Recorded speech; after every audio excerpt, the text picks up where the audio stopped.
نحمده ونصلي على رسوله الكريم أما بعد أعوذ بالله من الشيطان الرجيم بسم الله الرحمن الرحيم إن الله اشترى من المؤمنين أنفسهم وأموالهم بأن لهم الجنة وقال الله تبارك وتعالى في موضع آخر وَلَنَبْلُوَنَّكُمْ بِشَيْءٍ مِّنَ الْخَوْفِ وَالْجُوعِ وَنَقْصٍ مِّنَ الْأَمْوَالِ وَالْأَنفُسِ وَالثَّمَرَاتِ وَبَشِّرِ الصَّابِرِينَ الَّذِينَ إِذَا أَصَابَتْهُم مُّصِيبَةٌ قَالُوا إِنَّا لِلَّهِ وَإِنَّا إِلَيْهِ راجعون أُولَٰئِكَ عَلَيْهِمْ صَلَوَاتٌ مِّن رَّبِّهِمْ وَرَحْمَةٌ وَأُولَٰئِكَ هُمُ الْمُهْتَدُونَ صدق اللہ العظیم۔ بزرگوں اور پیارے بھائیوں، موجودہ دور میں مسلمان بڑے نازک حالات سے گزر رہے ہیں، بڑی آزمائشوں میں مبتلا ہے۔ مسلمانوں کا جان، مال، عزت، آبرو سب کچھ داؤ پر لگا ہوا ہے، اور یہ حالات صرف ہمارے ملک کے نہیں ہیں بلکہ پوری دنیا کے مسلمانوں کا یہ حال ہے۔ ہمارا خون پانی سے سستا کر دیا گیا ہے، ہماری عزت و آبرو ہر روز نیلام ہوتی ہے۔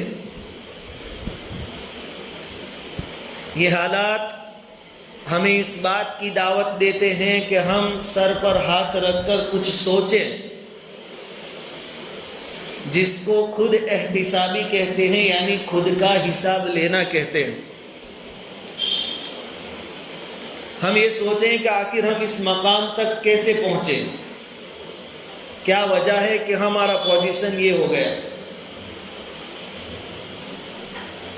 آزمائشیں جو آ رہی ہے، حالات جو بگڑ رہے ہیں،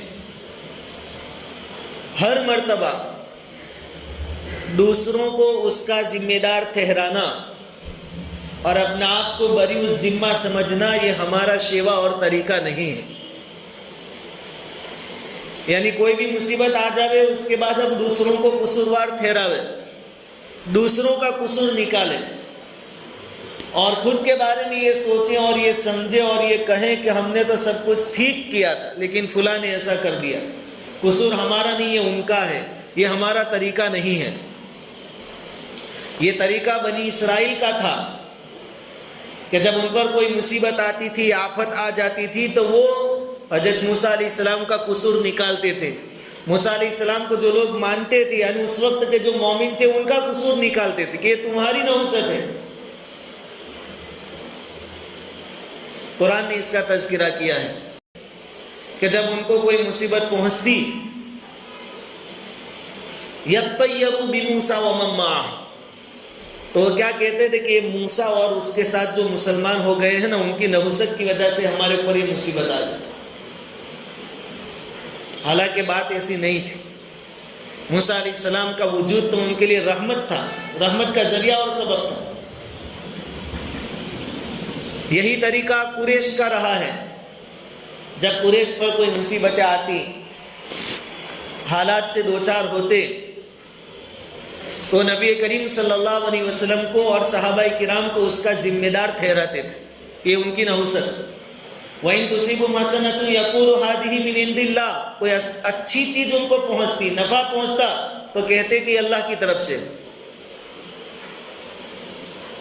اور اگر کوئی برائی پہنچتی، کچھ حالات بگڑ جاتے، تو کہتے یہ تمہاری نحوست ہے، مسلمانوں کی نحوست کی وجہ سے یہ حالات آئے، نعوذ باللہ، حضور کی وجہ سے یہ حالات بگڑے۔ تو یہ ان کا طریقہ تھا کہ دوسروں کا قصور نکالیں۔ ہم وہ قوم نہیں ہیں کہ حالات بگڑے تو دوسروں کو ذمہ دار ٹھہراوے، بلکہ ہمیں یہ تعلیم ہے کہ ہم خود کا حساب لگاوے کہ کیا وجہ ہے کہ ہم اس حال تک پہنچ گئے۔ قرآن سے پوچھتے ہیں کہ حالات ہمارے کیوں بگڑتے ہیں؟ قرآن اس کا جواب دیتا ہے، وَمَا أَصَابَتْكُم مِّن مُّصِيبَةٍ فَبِمَا كَسَبَتْ أَيْدِيكُمْ، حالات جو بگڑتے ہیں مصیبتیں جو تم پر آتی ہے وہ تمہارے کرتوتوں کی وجہ سے آتی ہے، اعمال کی وجہ سے آتی ہے۔ ہم اپنے اعمال دیکھ لیں، دین کے کون سے شعبے میں ہم کامل ہیں، مکمل ہیں، وہ اندازہ لگا لیں۔ دین کے الگ الگ شعبے ہیں، عبادت کی لائن دیکھ لیں، عبادت میں صرف نمازوں کا حال دیکھ لیں، اس میں ہمارا پوزیشن کیا ہے، روزوں کی حالت دیکھ لیں، معاملات کو دیکھ لیں کہ ہم ایک دوسرے کے ساتھ کیسے معاملات کر رہے ہیں، ہماری معاشرت کو دیکھ لیں کہ جن لوگوں کے ہم پر حقوق ہیں ہم اس کو کتنا ادا کر رہے ہیں۔ دین کا کوئی شعبہ ہمارا مکمل نہیں ہے، ہر شعبے میں ہم ناقص۔ قرآن نے بتا دیا کہ یہ حالات جو بگڑتے ہیں، مصیبتیں جو آتی ہیں، تمہارے اعمال کی وجہ سے آتی ہے۔ اب جب قرآن نے کہہ دیا، کوئی اور ریزن اور کوئی اور وجہ تلاش کرنے کی ہمیں ضرورت نہیں، ضرورت ہے ہمارے اندر جو نقص ہے، کوتاہیاں ہیں، کمیاں ہیں، اس کو دور کرنے کی۔ ایسے موقعوں پر جبکہ مسلمان مایوسی کا شکار ہو جاتے ہیں، ہمت مسلمانوں کی پست ہو جاتی ہے، اس وقت کچھ سادہ دل مسلمان جو ہوتے ہیں، سیدھے سادے، ان کے دلوں میں یہ بات آتی ہے، یہ خیال آتا ہے کہ جب ہم مسلمان ہیں، اللہ کو ماننے والے ہیں، ہمارا مذہب سچا ہے، ہم آخری نبی کی امت ہیں، ہم تمام امتوں میں بہترین امت ہے، تو پھر ہمارے ساتھ ایسا کیوں ہو رہا ہے؟ ایک سوال آتا ہے، اور یہی سوال ہمارے ایمان کو کمزور کرنے کے واسطے، ہمارے یقین میں کمزوری پیدا کرنے کے واسطے غیروں کی طرف سے بھی اٹھایا جاتا ہے کہ جب تم کہتے ہو کہ تمہارا کوئی خدا ہے اور وہ بہت طاقتور ہے، تو تمہاری مدد کیوں نہیں کرتا؟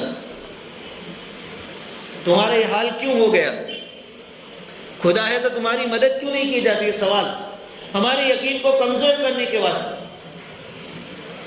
اس کا جواب یہ ہے میرے بھائیو، یاد رکھو کہ اللہ رب العزت نے ہمارے لیے یعنی ایمان والوں کے لیے یہ وعدہ تو کیا ہے کہ جنت میں ہر قسم کی نعمتوں سے تم کو نوازوں گا، جنت میں ذرہ برابر تم کو کوئی تکلیف نہیں پہنچے گی، ذرہ برابر تکلیف نہیں ہوگی۔ جنت کا وعدہ ہے کہ جنت میں یہ فیسلٹیز ملے گی، یہ سہولتیں ملے گی، کوئی قسم کی پریشانی نہیں ہوگی۔ لیکن دنیا میں اس چیز کا وعدہ اللہ تعالیٰ نے ہم سے نہیں کیا ہے کہ زندگی بھی تمہاری بالکل اطمینان کے ساتھ گزر جائے گی، تم کو کانٹا بھی نہیں چبھے گا، کوئی پریشانی بھی نہیں آئے گی، کوئی مصیبت بھی تمہارے اوپر نہیں آئے گی۔ اللہ رب العزت نے دنیا میں ہم سے وعدہ نہیں کیا ہے، جنت میں وعدہ ہے،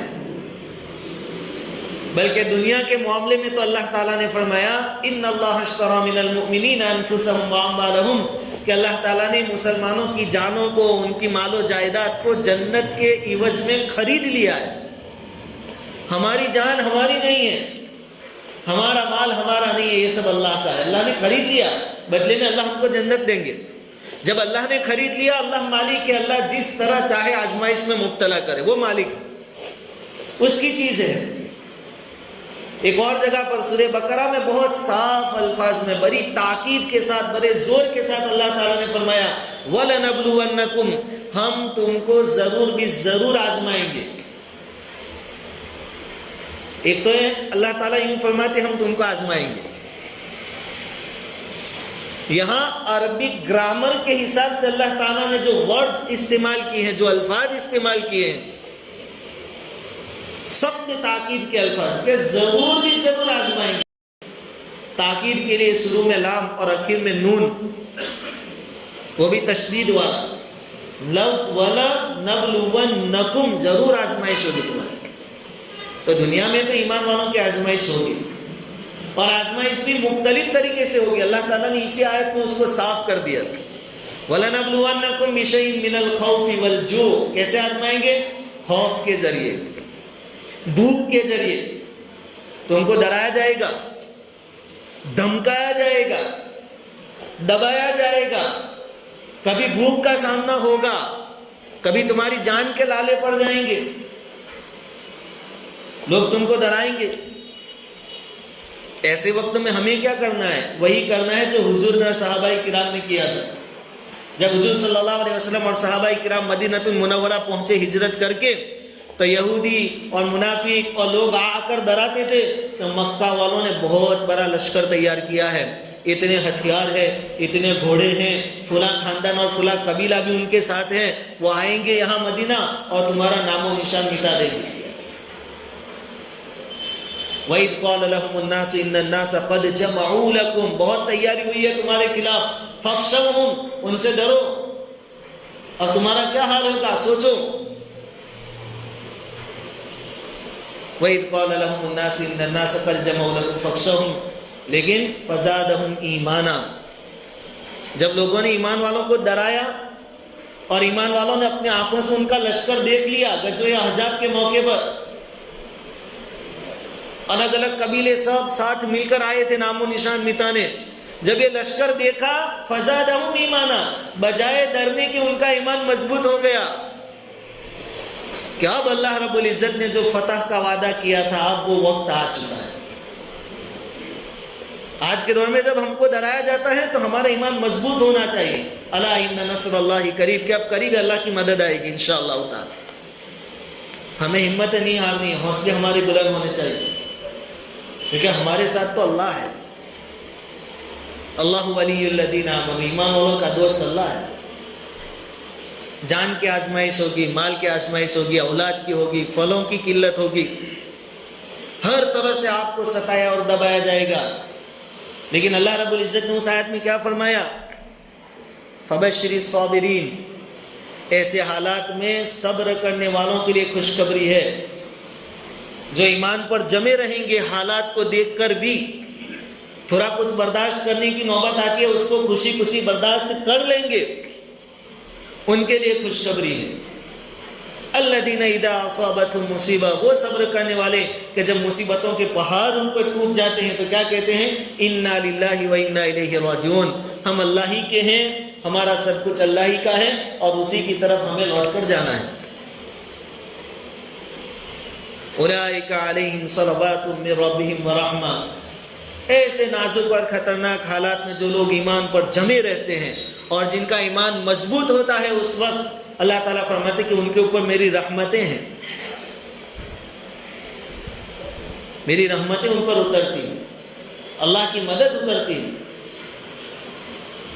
وَأُولَٰئِكَ هُمُ الْمُفْلِحُونَ، اور یہی لوگ کامیاب ہونے والے ہیں. تو حالات ہے، خطرناک پوزیشن ہے مسلمانوں کے لیے.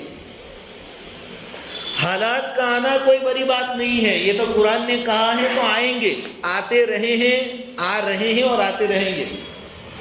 یہ کوئی پریشانی کی چیز نہیں ہے. اصل پریشانی کی چیز یہ ہے کہ ایسے خطرناک حالات میں بھی ہم دین سے بہت دور ہیں. دین سے ہماری بیزاری یہ پریشانی کا سبب.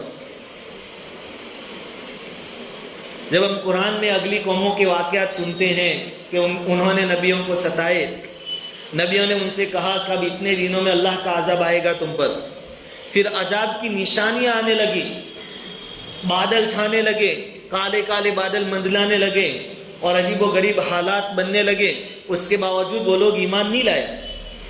یہ واقعات سننے کے بعد ہمارے دل میں ایک خیال آتا ہے کہ کیسے لوگ ہیں، کم سے کم عذاب کی نشانیاں دیکھنے کے بعد تو اللہ کی طرف رجوع کر لینا چاہیے تھا، اللہ سے توبہ کر لینی چاہیے تھی. کیسے لوگ ہوں گے کہ انہوں نے یہ سب دیکھنے کے باوجود توبہ نہیں کی، اللہ کو راضی نہیں کیا. لیکن آج ہمارا حال دیکھ کر ہمیں یہ محسوس ہوتا ہے کہ ان میں اور ہم میں کوئی فرق نہیں، ہمارے اوپر بھی حالات کے بادل مندلا رہے ہیں ہر طرح سے. بجائے اس کے کہ ہم اللہ کی طرف رجوع کرتے، اللہ کا دامن تھامتے، اللہ کی پناہ میں آ جاتے، اللہ کو اپنا بنا لیتے، ہم اور دین سے دور ہوتے جا رہے ہیں. نہ عبادتوں کے شعبے میں ہم کامل، نہ معاملات میں، نہ معاشرت میں، نہ آخرت کی ہماری کچھ فکریں. اللہ رب العزت نے مدد کا وعدہ کیا ہے لیکن سچے اور پکے ایمان والوں کے ساتھ. وَأَنْتُمُ الْأَعْلَوْنَ إِن كُنتُم مُؤْمِنِينَ، صحیح معنی میں تم مومن ہوگے تو میری مدد آئے گی، ورنہ اللہ کی طاقت تو کل بھی جو تھی آج بھی ہے اور ہمیشہ رہے گی، اس کی طاقت میں ذرا برابر کمی نہیں آئے گی. آپ اندازہ لگائیے موسیٰ علیہ السلام کی پیدائش ہوئی کیسے حالات میں ہوئی؟ فرعون اور اس کے لشکر والے ڈھونڈ رہے تھے. موسیٰ علیہ السلام بالکل کمزور ہے, ابھی تک دودھ پیتے بچے ہیں. لیکن اللہ تعالیٰ نے کیا فرمایا ان کی والدہ سے؟ فَإِذَا خِفْتِ عَلَيْهِ. اللہ تعالیٰ موسیٰ علیہ السلام کی والدہ سے کہہ رہے ہیں, ان کی ماں سے, کہ جب تمہیں ڈر لگے کہ فرعون کے سپاہی پکڑ لیں گے, ہم پکڑا جائیں گے اور موسیٰ کو نقصان ہو جائے گا, فَأَلْقِيهِ فِي الْيَمِّ. ان کو سمندر میں ڈال دینا. کمزور بے بس بے کس بچے کو سمندر میں ڈال دینا, حفاظت ہم کر لیں گے. تو کمزور موسیٰ کی حفاظت اللہ تعالیٰ نے سمندر میں کی, اور اسی سمندر کے اندر طاقتور فرعون کو غرق کر دیا. موسیٰ کمزور تھے, ان کو بچا لیا, اور فرعون طاقتور تھا, خود طاقتور تھا, اس کے پاس بڑا لشکر تھا, اسباب تھے, سب کچھ تھا, لیکن اللہ تعالیٰ نے اس کو غرق کر دیا. اللہ کی طاقت پہلے سے ہمیشہ رہے گی. اللہ اپنے خاص ماننے والے جو بندے ہوتے ہیں ان کی مدد کرتے ہیں. تو پریشانیوں کا آنا یہ کوئی پریشانی کا سبب نہیں ہے, لیکن حالات اتنے ٹائٹ اور خطرناک ہو جاوے اس کے باوجود ہم دین سے بیزار رہیں, دین سے دور رہیں, یہ پریشانی کی بات ہے.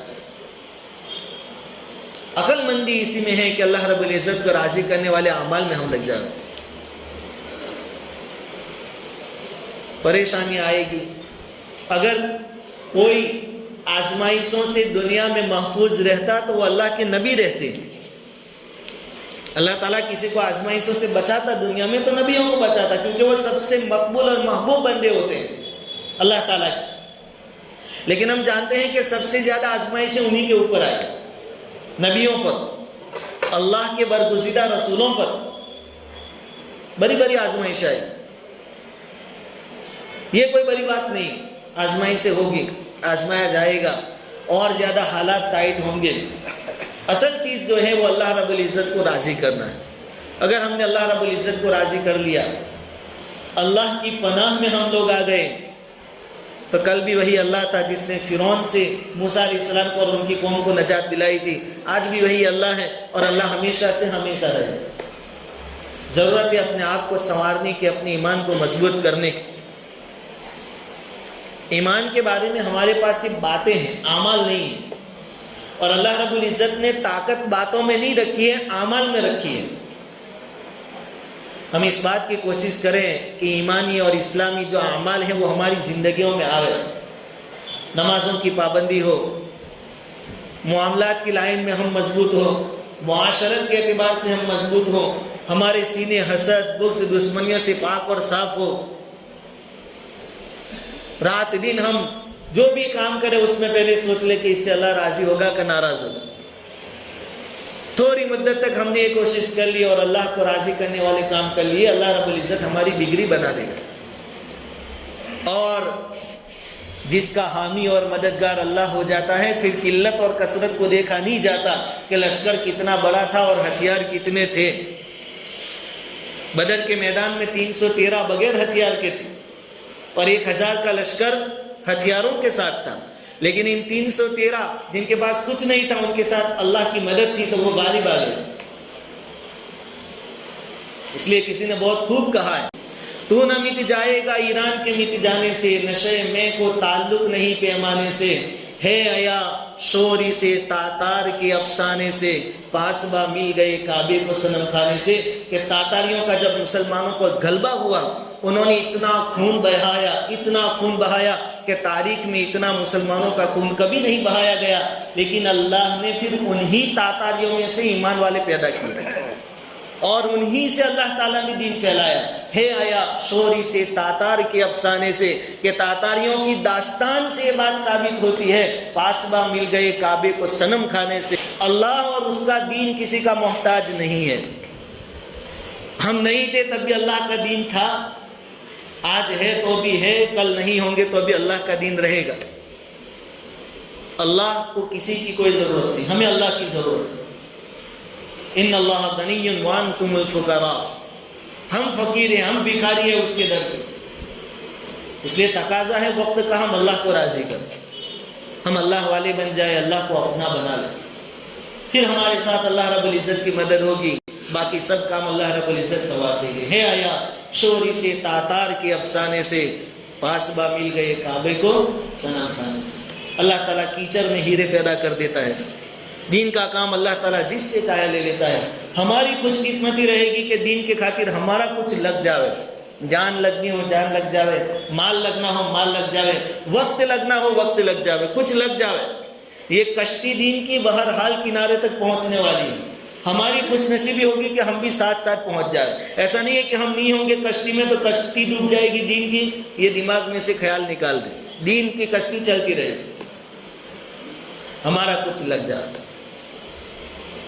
کچھ لگ جاوے۔ اس کی لائن سے علماء، مشائخ، دین کے فکر مند لوگ، بڑے بڑے لوگ فکرے کرتے ہیں کہ امت کی صلاحیت، اس کا مال جان سب غلط جگہوں پر لگ رہا ہے، صحیح ٹھکانے پر کیسے لگائے جائیں۔ اس لیے علماء نے، مشائخ نے، بزرگوں نے دین کی محنت کے الگ الگ طریقے رائج کیے، مدارس قائم کروائے، اس لائن کی محنت، تبلیغی جماعت، اس لائن کی محنت۔ ابھی ہمارے پاس موقع آ رہا ہے، اگلے مہینے جنوری کی 1، 2 اور 3 تاریخ کو کچھولی میں ہمارا اجتماع ہے۔ اس کی محنتیں، اس کی فکریں ابھی سے کرنی ہے۔ ہمارا کچھ لگ جائے، پیسے بھی لگانے پڑے پیسے لگے، وقت دینا پڑے وقت لگے، قربانی دینی پڑے قربانی ہماری لگ جائے، ہماری خوش قسمتی رہے گی۔ اجتماع کی لائن کی ابھی سے محنتیں شروع ہو جائیں، اس میں لوگ نکلیں گے، کچھ لوگوں کو ہدایت مل جائے گی، ان کی ہدایت میں ہمارا ہاتھ لگ جائے گا، تھوڑا ہم ذریعہ بن جائیں گے۔ جب وہ جنت میں جائیں گے تو ہم کیسے دوزخ میں جائیں گے، جن کو ہمارے ذریعے ہدایت ملی ہو۔ ہمارا کچھ لگ جائے اس کی فکر کریں۔ اجتماع کی کامیابی کے لیے خود بھی دعائیں کریں، اپنی مستورات سے کہیں وہ بھی دعائیں کریں۔ پہلے سے ہماری عورتوں میں معمول رہا ہے کہ اجتماع کی کامیابی کے لیے ہماری مستورات روزے رکھتی ہیں، اس کی بھی ترغیب دیں، کچھ صدقات نکالیں۔ ہم بھی چلتے پھرتے اجتماع کی دعوت شروع کریں۔ ہر ساتھی فکر کرے کہ یا تو میں وہاں سے وقت لگاؤں گا یا کم سے کم میرے گھر سے کوئی ایک آدمی وقت لگائے۔ خود بھی محنت کرے، فکریں لے کر چلے۔ اللہ رب العزت کئی سنی باتوں پر کہنے سننے سے زیادہ عمل کی توفیق عطا فرمائے۔